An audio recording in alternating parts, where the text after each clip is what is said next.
2007, I joined Teach for America and moved to Lake Village, Arkansas, a town of 2,000 in the rural Mississippi Delta. Knowing that I would be teaching in one of the lowest income schools in the nation, I expected to come across some difficulties.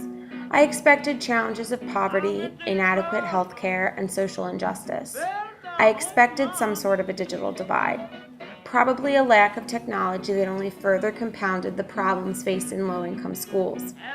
But even in expecting these things, nothing could have prepared me for the actual underlying realities of the digital divide as it affected Lake Village.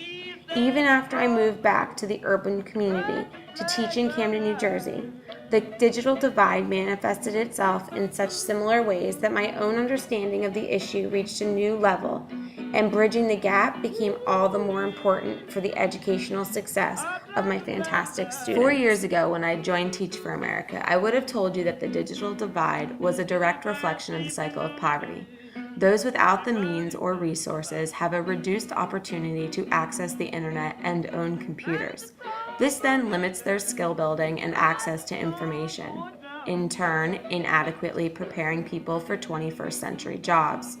This cycle often did play out in my students' homes, and I thought the same theory would play out in the classrooms and in the schools.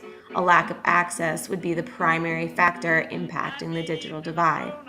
I learned quickly, though, that access was definitely not the sole contributing factor to this divide.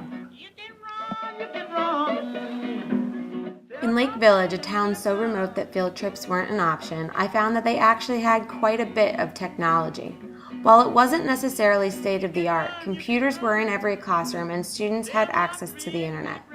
Money was readily given to schools to make sure that the technology was available. In 2009, Lake Village schools received $3 million from state and federal government to use specifically on technology. So every classroom received a smartboard and several new computers were added to the school. Unfortunately, money then ran tight after purchasing the equipment, and trainings and professional development were never provided for the smartboards, so many teachers never even turned them on. When I arrived in Camden, I faced a similar story. When I entered my classroom of 35 students and didn't have a single computer set up in my room, I wondered about the piles of computers sitting along the wall in the cafeteria. Did they work? Why weren't they even plugged in? It took me until the end of April to get 3 computers set up in my classroom and an additional 3 weeks for them to get hooked up to the internet. While the school had the technology, it lacked the personnel capable of wiring the school and setting up networks. It lacked the human talent necessary to keep the technology up and running. This started to explain why 5 out of 6 smartboards didn't work and the vast majority of the school's laptops were out of commission. My experience working in these communities have informed my opinion on the digital divide, to the extent that I'm starting to see it through the lens of human talent. More than anything, people matter. Merely placing technology in classrooms and schools does not solve the issue. Skill, strategy, and continued professional development are essential. We are now at our own crossroad. We can either continue to think of the digital divide in education as an access issue, or schools can start to take concerted efforts to prepare staff and teachers to use technology.